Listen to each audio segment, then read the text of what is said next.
Welcome to The Fix. I'm your host, Brock Bevell. We all struggle with our addictions in life, whether it's sugar addiction, sports addiction, or digital media addiction. There's always temptations that we must face on a daily basis. Today on the show, I have Jashin Howell. Jace, thanks for coming out, man, for making the trip up here from the Valley. Absolutely. I hope it's a worthwhile place to be. You know what? I'm excited to be here. Excited to share a little bit about what I've been up to, and I really love sharing my story. I think that's how we help people change their lives. Love it. So I just want to jump right into it.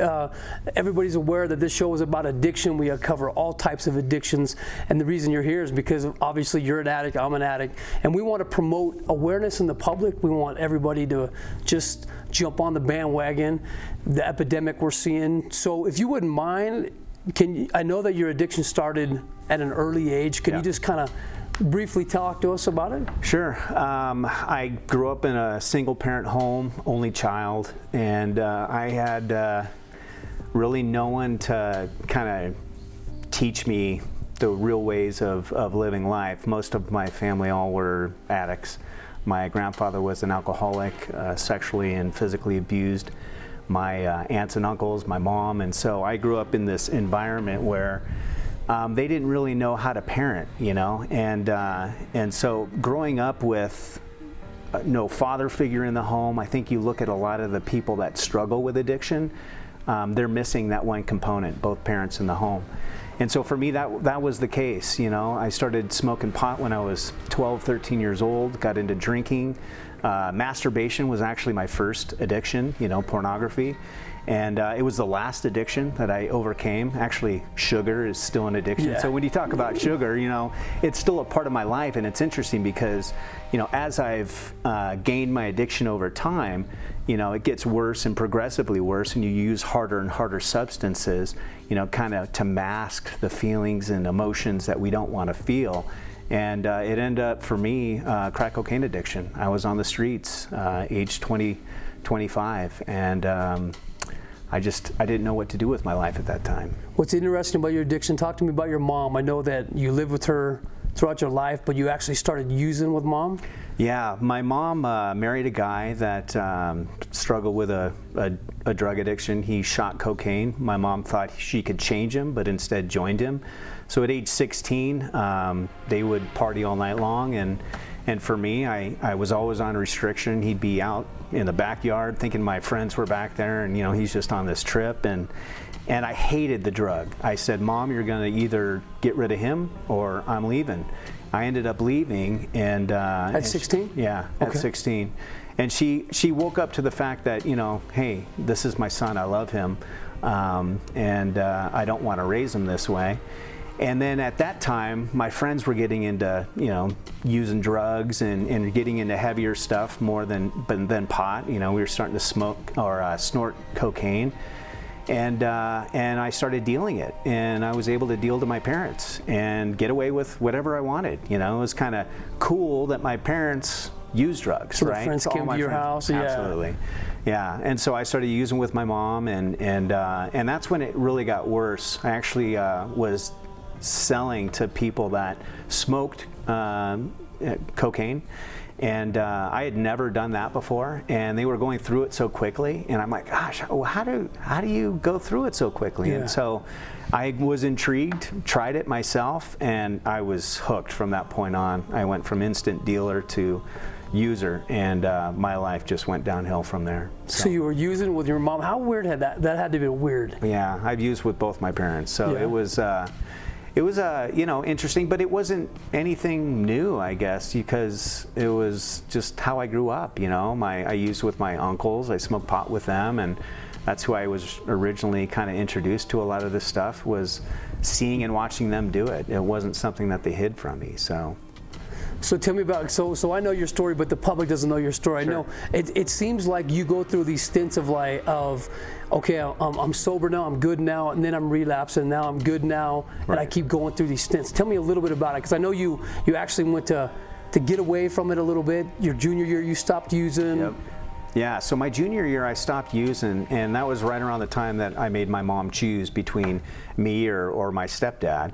And I was always good in school, very smart, and I got straight A's that junior year, and yet there was something inside of me that always made me feel like I wasn't enough, and came down to experiences that I had as a child where I felt abandoned by my mom.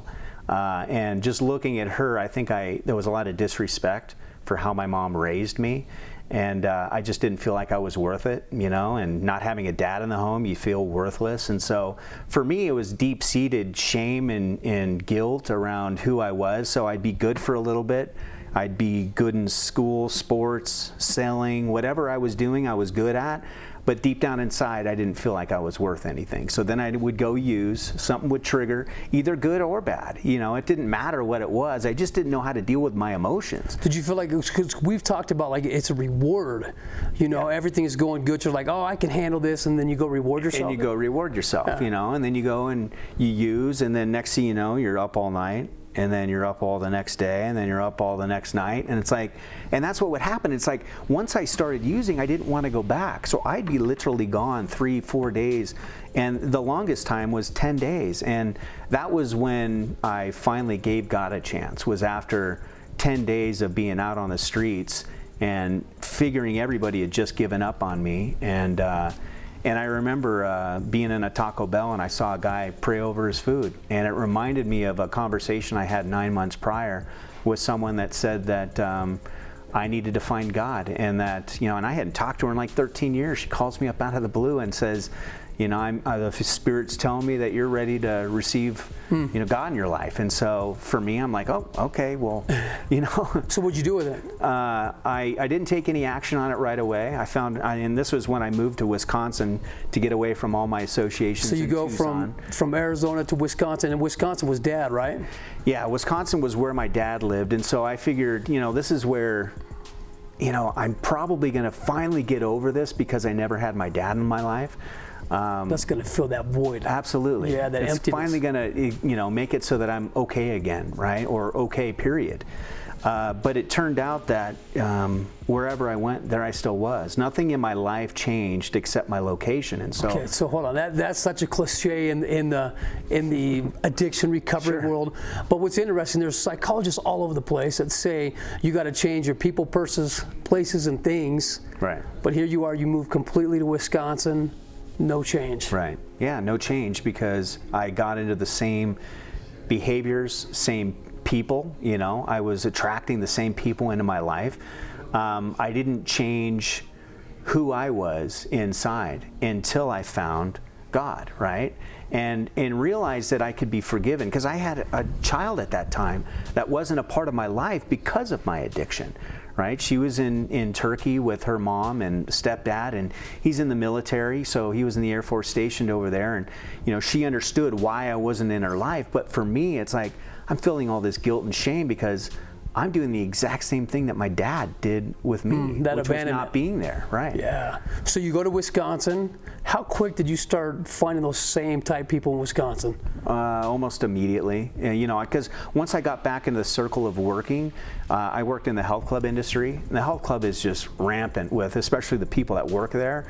A lot of the trainers, personal trainers, they're all doing some kind of drug or a substance just to get their bodies into certain shape and have the energy to be able to sustain the levels that they're trying to get to, and so a lot of them struggle with addiction, and so I found myself into the same loops that I was before, and looking for drugs on the streets again after I couldn't deal with emotions again beat myself up over where my life's at. It's not where I want it to be, and so the addictive cycle just kept hitting me over the head. So you leave Wisconsin, you head to Tucson. Head back to Tucson. Head to Tucson, try to get back to your roots. Yep. What happens in Tucson? So I had actually joined a church in Wisconsin, and so I felt like a sense of strength, and hope is really what I felt more than anything. But there was this level of not good enough that kept showing up for me, because you see all these people that are, members of the church or whatever congregation you're going to, and you think that they're perfect, right? And here I am, this guy that was a drug addict, sex addict, you name it. I had all these addictions, and now I'm baptized in this free from everything. It just didn't work that way for me. And so when I made my way back to Tucson, I tried to help some of my friends find God too. And I put myself in situations where it was probably me looking for a way to use again, I think, because I allowed one of my friends to come over one time, and he came over with drugs, alcohol. I let him into my home. And he sat across from me and said, "I don't think you've changed." And I proved it to him by using with him that night. And I had been pretty good, clean from the hard stuff.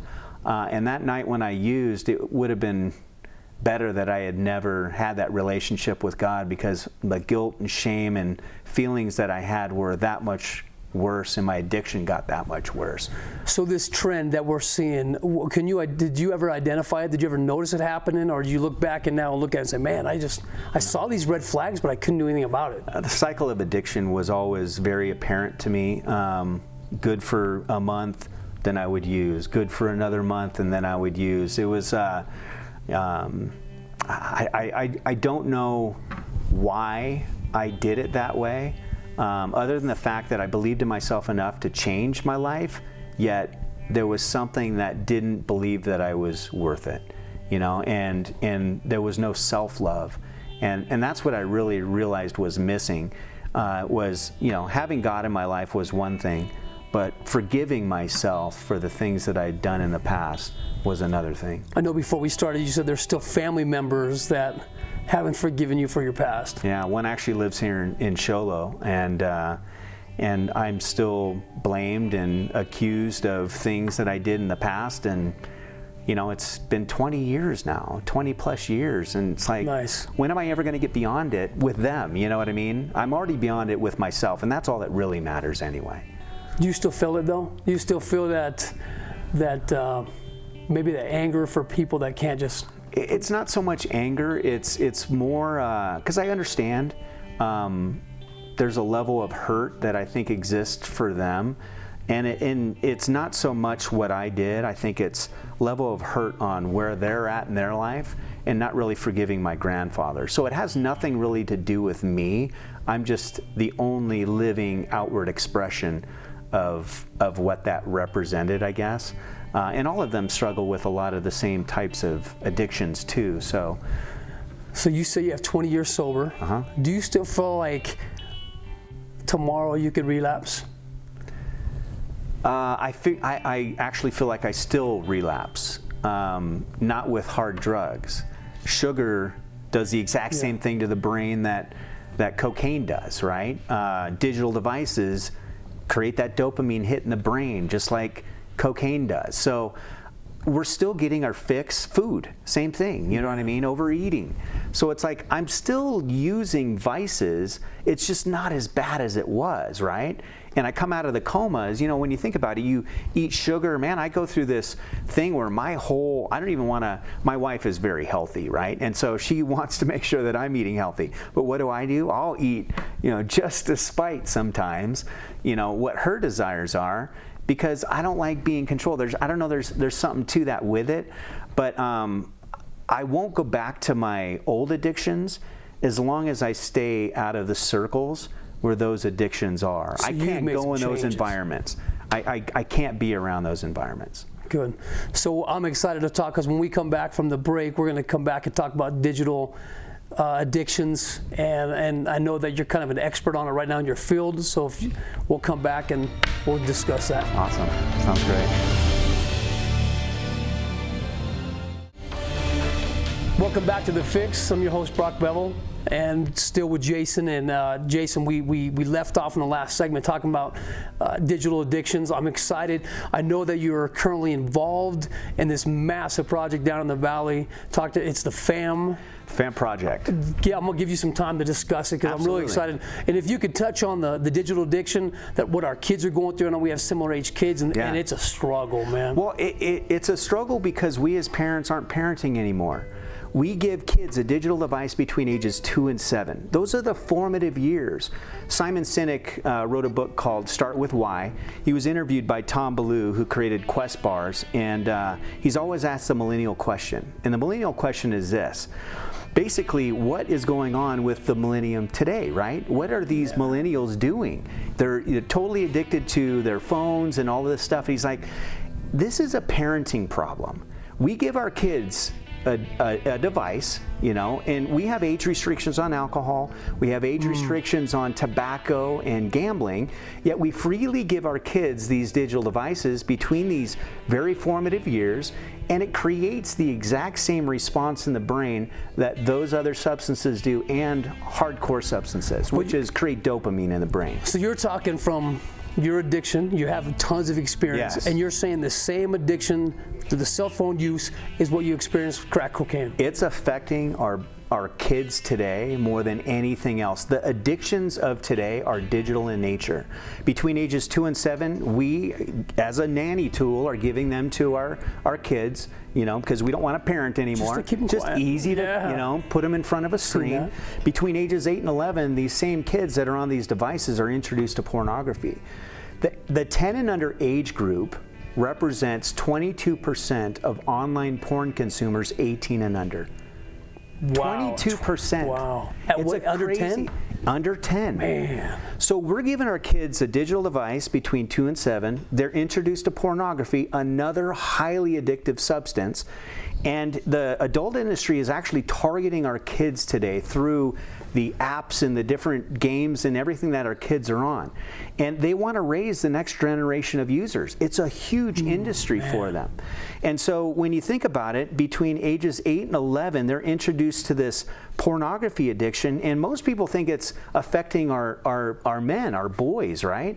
But it's not. It's actually a girl problem too. We have a very close friend of ours that their daughter was introduced to pornography at age 14. By age 20, they had a full-blown sex addiction. Her parents didn't know anything about it. Girls, it's harder for them because they don't know how to talk to their parents about this. They think that they're the only ones that are dealing with these problems, and that it's a boy problem, so they're not going to say anything because they're embarrassed and ashamed of it. Yeah, but even in my addiction, I didn't want to talk to people about it. I was ashamed, and so I understand. I mean, cell phone's so normal. That's right, absolutely. And pornography is one of those things that's like, you don't want to talk about it, but I think we have to today. Right? We have to talk about these things, especially with our kids, because they're growing up around it, and it's going to be, they're going to learn it, they're going to learn about it from someone. It better be the parents that teach them about it. So talk to me about how would you broach that subject with your kid? I mean, my kids, they understand addiction because dad's an addiction. I can explain it. It makes it simple. But what happens if they don't understand addiction? How do you broach that topic with your 14-year-old daughter? Well, no, you talk to them about it before they're 14. There you go. When they're 8, even younger than that. The time that you think that you shouldn't be talking to your kids about this stuff is the time that you should be talking to your kids about this stuff. Okay, say that again. I like that. Say it again. The time that you don't think that you should be talking to your kids about this stuff is the time that you should be talking to your kids. Because it's past. They're already full-blown. They're already introduced to this stuff. And we got to understand that by giving them full access, most parents don't even have any type of protection or monitoring tools on the phones. They have full access to the internet. And they're going to be able to get into things that you don't want them to get into. So you need to teach them to be smart phone users and not used by smartphones. I remember, sex addict as well, and I remember the pornography that I experienced when I was a young kid versus the pornography of today is absolutely different. Totally different. Man. Well, and here's the thing, and let's take it even a bit further. Operation Underground Railroad is an organization that fights sex trafficking. Sure. There's 6 million modern day slaves in the world today. to 1 million are actually used for sex trafficking, right? And it's huge in the valley. And I know you were in the force there for a long time, and there's a lot of different sting operations that go to help fight, the supply side of sex trafficking, especially with children. Most of the demand for child sex comes from our country. What's interesting is when Tim Ballard, who started Operation Underground Railroad, when he would interview the perpetrators, people wanting child sex, he would ask them, how in the world could you think that this is okay? All of them had the same answer. Well, it started off with nude magazines, and it turned into an online porn addiction, and it got more hardcore because I wasn't getting the same dopamine hit that I was before. Next thing you know, the subjects got younger. Next thing you know, I had to act it out, and so then I'm looking and I'm trying to groom kids online, acting like I'm a 12-year-old boy or girl online just so I can get a boy or girl to do something, right? So this is what the addiction starts to do, and unfortunately, if we're starting our kids with a digital addiction, that turns into a porn addiction, and if our country is already the highest demand for child sex, are we going to make more of a demand with the way that we're raising our kids today? So this is really a parenting problem. It's a parenting problem, but it's also a parenting solution. Yeah. So if parents would take more responsibility for what's going on in their own homes, and parents are just as addicted as their kids are. Sure, we use the phones for business, but guess what? Our kids are telling us, hey, look, I see you on your phone, but you're a hypocrite. Right. It's like you're telling me to get off of my phone. But yet I go back in my room, you're I'm watching on Facebook, your phone, right? And so there's this relationship that's disconnecting us and our kids. So you can, I've taken my phone from my kids before, and it was a war. Right. It's a battle. Absolutely. Because I didn't realize, now I'm kind of putting two to two together, but they actually withdraw from their cell phone. Absolutely. They're getting a dopamine hit from it. You got to understand the likes that are on the social media. All of this stuff creates dopamine in the brain. When you tell your kid to get off of the phone, the first thing they say is, I don't know what else to do. Yes. We don't have alternatives for our kids. Keep my streaks.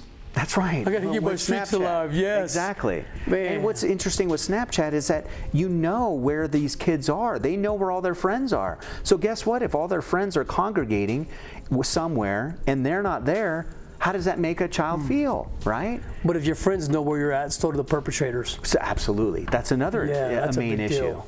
Right. So there's a lot of things that are going on today that we have to realize and be more aware of. And so that's what the FAM Project is really all about. Family awareness movement. Create awareness around this. Let's shine a light on it, because the only way to dispel anything is to shine light on it. Okay. Not be in the dark anymore. And when you think about addiction is isolated connection. You're isolated connecting with something, right? But you're doing it by yourself. If it's a device, digital device, if it's pornography, you're doing it by yourself. If it's substance abuse, you're doing it by yourself. Yes. You're not doing it socially. The antidote to addiction is connection and alternatives.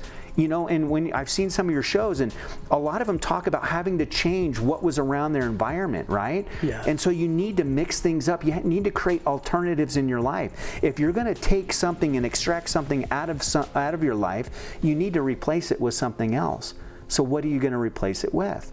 And so for me, I'm selfish like you. You're doing this show because you want to stay sober. Absolutely. And you want to help other people do the same thing. I'm doing the FAM Project because I want to save my family. I was seeing that me and my wife were disconnected, that once kids got entered into the scene and entered the scene, and mind you, when me and my wife got married, I was only a year and a half sober.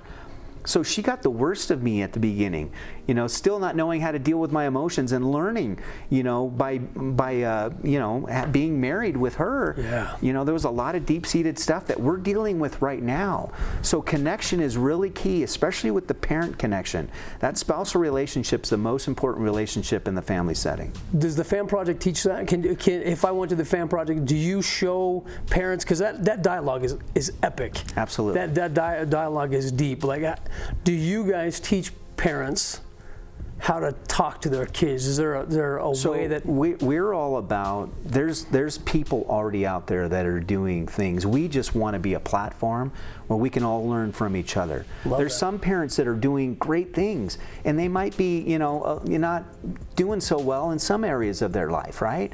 And so we can all learn from each other, because it's not a one-size-fits-all solution. Everybody's different. Everybody's going to learn different. Every family dynamic is different. What might work for one family might not work for another. So what we do is we bring everybody together. There's people that are experts in this area. We don't create everything. We just expose you to the people that are actually making a difference, like you. I like that. Yeah. So what happens? So I guess my question is, like, we're doing the same thing. We're helping spread this information, but what happens next? That's where that's where my mind's going, is now that you're sober, now that you're talking to your kids, what's the next step to sobriety in the home with the phones? And well, it starts with the parents, right? What's the most important relationship? The spousal relationship. It's what precedes kids, and it's what succeeds kids, right? So after kids are gone, what's left? Mom and dad. Yeah. But what happens when you add kids to the mix? Mom and dad takes back seat, right? You stop working on the relationship and you focus on the parent-child relationship. And you need to continue to work on the spousal relationship, because our kids are looking at us at how to connect. The reason why our kids aren't social today is because we aren't social today. So teach me how to do it. Teach me how to do it. My kids have cell phones. I'm taking their cell phones, and we're going to go out and we're going to play games. You got to have other things to do, right? That replacement theory. You got to have something to replace it. And so what we've been doing is playing card games. We've been going outside. We played Ultimate Frisbee is now our new fun game to do. And it's great because it gets us exercising. We're doing things as a family. We're hiking. We just did a hike the other day. We brought our food up, so we ate dinner up in the mountains. Love that. It's just doing different things like that, getting creative. We have products that are all about helping create connection. Fam Fun Pass is one of our products that we're coming out and launching in the middle of May, and it gives alternatives. It gives discounts to family-friendly venues like bounce houses and